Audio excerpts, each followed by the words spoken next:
देखने में आ रहा है कि आजकल टाइफाइड के केसेस काफ़ी ज़्यादा बढ़ गए हैं और वायरल फीवर भी ज़ोरों पर है। तो जानते हैं कि क्यों ये टाइफाइड और वायरल फीवर ज़्यादा हो रहा है इस मौसम में। इससे बचने के लिए हम क्या कर सकते हैं? तो सबसे पहले ध्यान रखें कि जब भी कोई फीवर हो तो हमें खुद से ट्रीटमेंट नहीं करना है, और अगर किसी को ये डर है कि मुझे टाइफाइड ना हो जाए तो उसे क्या ध्यान रखना है।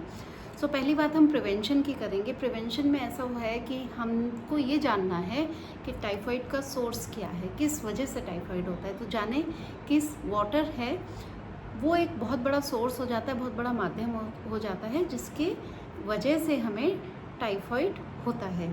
तो हमने क्या करना है, हमें गंदा पानी नहीं पीना है। बाहर अगर हम किसी भी जगह पे कुछ खा रहे हैं, जैसे स्पेशली गोलगप्पे लीजिए या कोई भी ऐसा फूड आइटम खा रहे हैं जिसमें वाटर इन्वॉल्व है जो कि गर्म नहीं किया गया है, तो उससे टाइफाइड होने के बहुत ज़्यादा चांसेस रहते हैं। बाहर का कहीं भी आप जा रहे हैं तो ऐसे ही वाटर जो अवेलेबल है नॉर्मली, तो वो कोशिश करें ना लें। आप अपने घर से अपनी बॉटल भर के ले जाएं, जिससे कि क्या होगा, एटलीस्ट आप पीने के पानी से जो टाइफाइड होने के चांसेस हैं उनको आप कम कर पाएंगे। रही बात खाने की, अगर आपको बाहर खाना पड़ रहा है तो आप क्या खाएं जिससे कि टाइफाइड ना हो। तो सबसे तो सेफ़ ये वो फूड रहता है जो कि बहुत ज़्यादा आँच से निकला होता है, यानी कि हीट प्रोसेसिंग जिस पे ज़्यादा हुई होती है। कुक्ड फूड होता है, जैसे कि आप मान सकते हो डीप फ्राइड हो गया, या अवन में बना हुआ है, या फिर ओटीजी में बना हुआ है। तो उसमें डीप हीट प्रोसेसिंग काफ़ी होती है और सारे बैक्टीरियाज मर जाते हैं। तो बेसिकली जो कुक्ड फूड है, अगर आप बाहर हैं और आपको कुछ फूड खाना है तो आप कुक्ड फूड खाएं। रॉ फूड आइटम आप जितने कम लेंगे उतना अच्छा रहेगा, क्योंकि रॉ फूड खाने से काफ़ी ज़्यादा चांसेस होते हैं कि बैक्टीरिया या वायरसेस आपकी बॉडी में ट्रांसफ़र हो जाएं।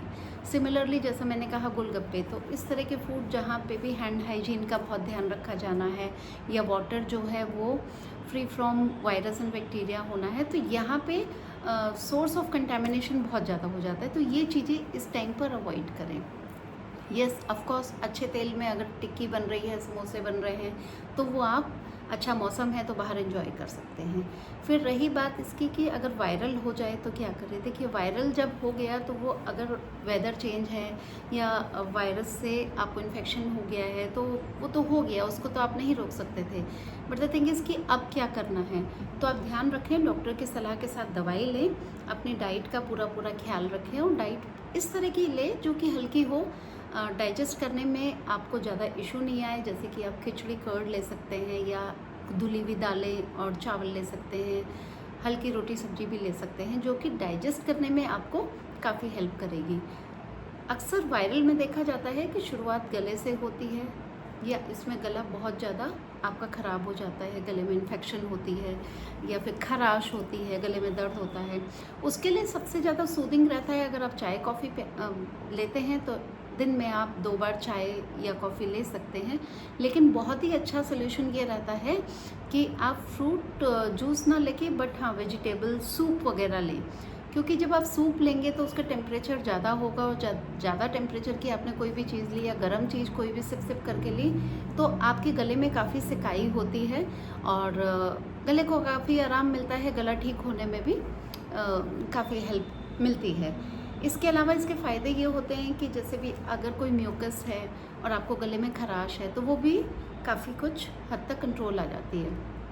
साथ ही साथ में ये ध्यान रखें कि पानी अगर आप थोड़ा गुनगुना करके पिएंगे, दैट मीन्स कि ल्यूकवार्म वाटर पिएंगे, तो भी आपके गले को काफ़ी आराम मिलता है। अब बात आती है कि टेम्परेचर इतना ज़्यादा फीवर में बढ़ जाता है, टाइफाइड में कभी ज़्यादा होता है कभी कम होता है, वायरल में बॉडी में पेन्स होते हैं। तो इस टाइम पे हम किस तरह की डाइट रखें कि हमारे को डिहाइड्रेशन कम हो, क्योंकि अगर डिहाइड्रेशन होगा तो मस्कुलर पेन भी बढ़ेगा, और साथ ही साथ में कमज़ोरी बहुत फील होगी। क्योंकि आप देखें ना कि जब बॉडी का टेम्परेचर बढ़ता है तो बॉडी से वाटर लॉस होता है। आप कैसे ऑब्जर्व कर सकते हो, जैसे कि किसी को फीवर हुआ, आपने दवाई दी, आप थोड़ी देर बाद क्या देखोगे, उसकी बॉडी पे पूरा स्वेटिंग हो जाती है, या पसीने पसीने बॉडी हो जाती है। अब वो इसी वजह से होता है क्योंकि बॉडी का एक बहुत हाई टेम्परेचर था। अब जब हाई टेम्परेचर कूल डाउन होगा तो वो स्वेट के फॉर्म में होगा, तो देखिए कितना वाटर लॉस होता है। अब इस वाटर लॉस को प्रिवेंट करने के लिए हमें क्या करना होगा? वाटर रिप्लेसमेंट थेरेपी देनी पड़ेगी। It's a therapy, yes. Water replacement अगर हम कर रहे हैं बॉडी का, तो एक थेरेपी ही दे रहे हैं। अब वाटर रिप्लेसमेंट कैसे किया जाए? कुछ लोग सोचते हैं मैं केवल नींबू पानी पीऊँ या मैं कोकोनट वाटर पीऊँ, जो कि अक्सर डेंगू में देखा जाता है, चिकनगुनिया में देखा जाता है। ठीक है, कुछ हद तक आप थोड़ा बहुत पी सकते हैं, लेकिन ध्यान रखिए पानी तो पानी है। अगर आप सादा पानी पिएंगे तो वो भी बेनिफिट करेगा, और सादे पानी की एक अलग वैल्यू होती है। अगर हमने कहा कि 3 लीटर आपको पानी पीना ही पीना है, तो आप मान के अगर आपको 3 लीटर लिक्विड्स पीने के लिए बताए गए हैं, तो मान लीजिए कि आपको सीधे सीधे 2 लीटर प्लेन वाटर पीना है, और 1 लीटर जो भी आपका लिक्विड होगा वो डाइटरी लिक्विड के थ्रू जाएगा, जैसे कि coconut water, lemon water, vegetable soup, vegetable juices, या फिर कर्ड, लस्सी वगैरह। सो इस तरह से ध्यान रखिए कि बैलेंसिंग बहुत ज़्यादा ज़रूरी है। अगर हम केवल fruit juice, lemon water, coconut water से ही लिक्विड पीना शुरू कर देंगे या लेना शुरू कर देंगे, तो मिनरल इम्बैलेंसिंग हो जाएगी। तो ये तो बात हुई डिहाइड्रेशन और उसके बाद रिहाइड्रेशन की बात। सो ये एक थेरेपी की तरह काम करेगी, हमारी बॉडी का सिस्टम को कूल डाउन करने की कोशिश करेगी, क्योंकि फीवर की वजह से बहुत ज़्यादा बॉडी गर्म हो जाती है, उसमें वाटर लॉसेस बहुत होते हैं, और ये बहुत ज़रूरी है। अगर हम नहीं करेंगे तो हमारी बॉडी से मिनरल्स कम हो जाएंगे और वाटर सॉल्युबल विटामिन्स भी कम हो जाएंगे। अब बात करते हैं कि जब फीवर बहुत ज़्यादा हो जाता है तो एनर्जी बहुत ज़्यादा लॉस होती है, क्योंकि मेटाबॉलिक रेट हमारा बड़ा होता है, कैलोरीज बहुत ज़्यादा बॉडी बर्न कर रही होती है इस प्रोसेस में। इसी वजह से आप क्या देखते हैं कि आपकी बॉडी अगर फीवर हो गई, या किसी भी प्रियजन की बॉडी को अगर फीवर हो गया है, तो उसके बाद बड़ी वीकनेस आती है। तो उस सब का कारण ये बढ़ा हुआ बॉडी का टेम्परेचर है, जिससे कि बॉडी कोप अप कर रही है। तो हमारे को वीकनेस नहीं आए, इसके लिए ध्यान में रखना है कि जब फीवर हो रहा है उसी दौरान अपनी डाइट को बेहतर तरीके से प्लान करना है। भूखे तो नहीं रहना है। बड़े अजीब सी बात होती है कि हम कह रहे हैं भूखे नहीं रहना, लेकिन भूख भी नहीं लगती है, मुँह का स्वाद अजीब होने लगता है। तो आपको जो पसंद आता है वो खाएं, लेकिन थोड़ा थोड़ा खाते रहें। एक साथ आपसे नहीं खाया जाता अगर, तो आप 1-1 घंटे पे, 2-2 घंटे पे खाते रहें, और कुछ ऐसी डाइट ले जो कि इजीली डाइजेस्टेबल होने के साथ आपको अच्छी कैलोरीज दे, क्योंकि कैलोरीज लेना इस टाइम पे बहुत ज़रूरी है। साथ ही साथ में ध्यान रखें, एक डिस्क्लेमर मैं देना चाहूँगी कि अभी जो भी मैं टिप्स फीवर से रिलेटेड, टाइफाइड फीवर से रिलेटेड दे रही हूँ, तो वो इस टाइम पर नॉर्मल पर्सन को एप्लीकेबल होते हैं। अगर आपको कोई भी अंडरलाइन डिजीज़ है या कोई भी अदर फैक्टर है, तो उसके लिए डाइट डिफरेंट हो जाएगी। उस डिज़ीज़ को ध्यान में रखते हुए डाइट प्लानिंग डिफरेंट होगी। ये नॉर्मल लोग इसको फॉलो कर सकते हैं जिनको कोई और इशू नहीं है। वापस आते हैं। अभी हम क्या बात कर रहे थे कि हमें बॉडी की एनर्जी सप्लाई को भरपूर मात्रा में रखना है। बार्ले वाटर एक ऐसी अच्छी चीज़ है कि आप ये जानें कि आप उसको अगर आपने पी लिया तो वो वाटर आपको काफ़ी एनर्जी देता है। फीवर में जब भी आपको कैलोरीज कम लगे या एनर्जी कम लगे, आप बार्ले वाटर पी सकते हैं। इसके अलावा ग्लूकोज वाटर भी आप पी सकते हैं। एंड मेरे को जो पर्सनली बहुत पसंद आता है वो शिकंजी आती है, क्योंकि अगर नींबू पानी में चीनी और नमक आपने डाला और वो घर में ही बन गया, तो उससे अच्छा कुछ नहीं है। देन कोकोनट वाटर तो है ही है। जब आप अभी मैंने किसी से बात की और मैंने सुना थोड़ी देर पहले उनके घर में टाइफाइड हुआ था। ये मैं किस्सा इसलिए यहाँ पे नोट कराना चाह रही हूँ या आप लोग के साथ डिस्कस कर रही हूँ, जिससे कि आप भी वो गलती ना करें।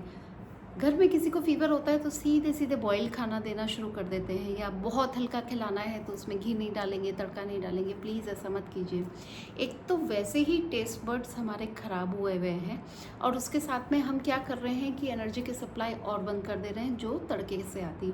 सो भाई हल्का तड़का आप लगा सकते हैं, आप चाहे घी में लगाएं, चाहे तेल में लगाएं, किसी में भी लगाएं, लेकिन खिचड़ी में, दाल में, सब्जी में तड़का ज़रूर लगाएं, क्योंकि उससे बॉडी को कैलोरी मिलेगी और बॉडी तरोताज़ा फील करेगी। और कहने की बात मतलब ज़रूरत नहीं है, लेकिन मरीज को भी खाने का मन करेगा। अब आप ही सोचिए, बिल्कुल बॉयल खाना खा के किसका मन करता है कि वो और खाए या और आपसे दोबारा मांगे, लेकिन आप उससे अच्छा टेस्टी खाना खिलाएंगे तो वो ज़रूर आपसे दोबारा मांगेगा और बॉडी में वीकनेस नहीं आएगी। ये तो रही कैलोरी और एनर्जी सप्लाई की बात। खाना ज़रूरी है, खाना खिलाना भी ज़रूरी है, और अच्छा खाना होना चाहिए। सेकंड चीज़ जो आती है प्रोटीन। अगर कैलोरी की सप्लाई प्रॉपर नहीं होगी वीकनेस आएगी तो हमारे टिश्यूज़ ब्रेक डाउन होने लगेंगे, हमारी मसल्स वीक होने लगेंगी। अब कुछ फीवर बहुत लंबे चल जाते हैं, आपने देखा होगा 10-15 दिन भी ले लेते हैं। जैसे टाइफाइड तो बहुत लंबा भी चल जाता है आजकल, जैसे वायरल भी काफ़ी लंबे चल रहे हैं। सो इस टाइम पे हमें प्रोटीन रेगुलर गुड सप्लाई में देना इनको बहुत ज़रूरी है। प्रोटीन कैसे हम अपनी डाइट में शामिल कर सकते हैं? We can include egg whites. Yolk avoid करने को इसलिए कह रही हूँ क्योंकि बॉडी हो सकता है डाइजेस्ट ना कर पाए।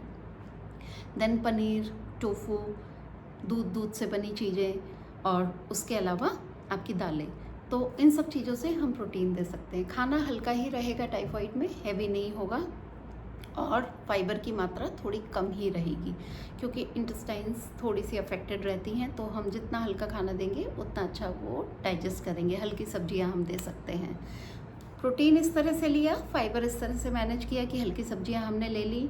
इट्स लाइक हमने घिया दे दिया, तोरी, टिंडा और कद्दू हमने दे दिया, परवल दे दिया, है ना। इस तरह की चीज़ें हम हल्की हल्की सब्जियां देंगे। या फिर हमने बैगन दे दिया। अलावा इसके फ्रूट्स की अगर बात करें, भाई फ्रूट्स आप सब खा सकते हैं। फ्रूट्स में ऐसा कुछ हिसाब नहीं है कि आपको ये फ्रूट नहीं खाना, वो फ्रूट नहीं खाना। हाँ, बशर्ते आपको कोई डिजीज़ ना हो, ठीक है। अब इससे पहले कि मैं बात आगे बढ़ाऊँ, मैं आपसे रिक्वेस्ट करना चाहूँगी कि चैनल को लाइक सब्सक्राइब करना ना भूलें और अपने प्रियजनों के साथ भी ये वीडियो को शेयर करें जिससे कि सबको फ़ायदा हो पाए, ठीक है। आगे बढ़ते हैं। हमने कैलोरीज़ की बात करी, हमने प्रोटीन की बात करी और हमने फाइबर की भी बात करी। देखिए, जब आप फ्रूट्स एंड वेजिटेबल्स अच्छी मात्रा में ले रहे हैं, पानी अच्छी मात्रा में पी रहे हैं, तो मिनरल्स की भरपाई ऑटोमेटिकली हो जाती है एंड विटामिन भी आपकी बॉडी में काफ़ी हद तक बने रहते हैं। ध्यान रखें कि बैलेंस अगर हम करेंगे, आप अपनी प्लेट में ध्यान दें कि आपकी प्लेट में प्रोटीन मतलब दाल होनी चाहिए, लंच और डिनर की बात कर रहे हैं हम, एक सब्जी होनी चाहिए, ठीक है ना, अनाज होने चाहिए। एंड साथ ही साथ में यस, अगर पेट ख़राब है तो दही एक बहुत अच्छा रोल प्ले करती है। रूम टेम्परेचर पे खाएं, खट्टी ना हो, आप खाएं दही, ठीक है। वो आपको हेल्प करेगी जिससे कि पेट अच्छा रहेगा, डाइजेशन ठीक रहेगा। तो इस तरह की अगर आपने डाइट ली तो डेफिनेटली आप फीवर से जल्दी रिकवर करेंगे और साथ ही साथ में आप वीकनेस को उसी टाइम पर किल कर पाएंगे। मतलब बॉडी आपकी तंदुरुस्त ही रहेगी और आपको ज़्यादा दिन तक वीकनेस की वजह से इनएक्टिव नहीं रहना पड़ेगा, क्योंकि जब वीकनेस होती है तो बॉडी तो वही इनएक्टिव हो ही जाती है, ठीक है। सो हमने इस डाइट में लगभग सभी एस्पेक्ट को कवर किया। बस ये ध्यान रखें, खाना हल्का रहेगा जो कि पेट डाइजेस्ट कर पाए। खाने को इस टाइम पे हल्का रखना है, बहुत ज़्यादा लोड नहीं देना है। जैसे हार्ड सैलेड्स वगैरह हुए वो अवॉइड करने हैं जिससे कि इंटेस्टाइन को थोड़ा रेस्ट मिले और खाना टेस्टी होना चाहिए। बार बार मैं कह रही हूँ, वो इसलिए कह रही हूँ क्योंकि जनरली खाना टेस्टी नहीं मिलता है तो मरीज़ खाना छोड़ देता है, फिर आप कितनी भी आवभगत कर ले वो बेकार हो जाती है मरीज़ के लिए। सो इसी तरह से अपना ध्यान रखें क्योंकि ये मौसम थोड़ा लंबा चलेगा और मैं तो यही कहूँगी, prevention is better than cure. पानी अपना उबला हुआ पिएं, घर में भी आप मैनेज कर सकते हैं। ज़रूरी नहीं है कि हमें डिस्टिल्ड वाटर ही पीना है उसके लिए या बॉटल वाटर ही पीना है। पानी को उबाल के ठंडा करके आप पी सकते हो। बाहर आप ट्रैवल कर रहे हैं तो आप घर से पानी कैरी करिए, वो ख़त्म हो गया तो आप बॉटल खरीद सकते हैं।